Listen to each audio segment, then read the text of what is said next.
F'pajjiż bilingwi nsibu wkoll kittieba bilingwi. Fosthom Miriam Kalleja, poetessa li tikteb kemm bil-Malti kif ukoll bl-Ingliż. Miriam iltaqgħet magħna sabiex tkellimna dwar il-poeżiji bil-Malti. Nikteb il-poeżiji f'żewġ lingwi għax naqra, nitkellem, naħseb, noħlom u nesperjenza l-ħajja f'żewġ lingwi. Allura tiġini naturali li jiena nikteb bil-Malti u bl-Ingliż. Jgħin il-bilingwiżmu żgur għax inti meta tkun qed tfittex kelma jew meta trid tispjega xi ħaġa li ġralek għandek minflok lingwa waħda għandek tnejn, allura iktar għandek ċans li ssib eżatti kif trid tgħidha din il-ħaġa. Awriħa tabbuż biss u x-xemx niżlet bil-kwiet f'daqqa għax daqqu 8 u 4 minuti. Eżatt kif qed li hux. Qed tara kif kellek raġun. U qed tmellis lin-nokli għax oġbitek riħithom u għaduli sbieħ illum.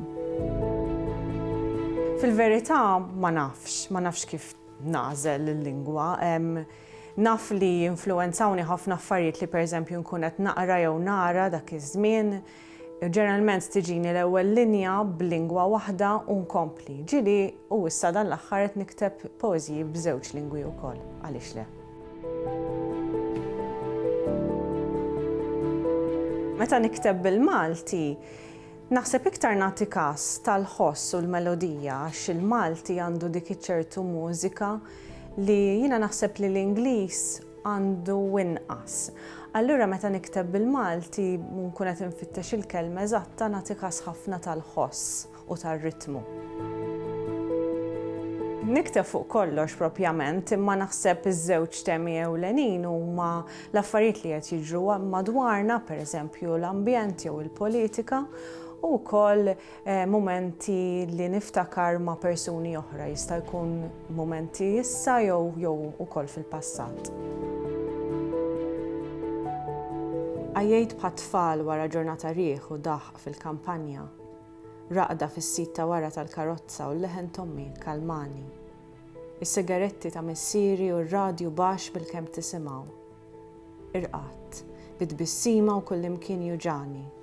Rasi tared bir-riħ, it-triq tbenninni u rqatt.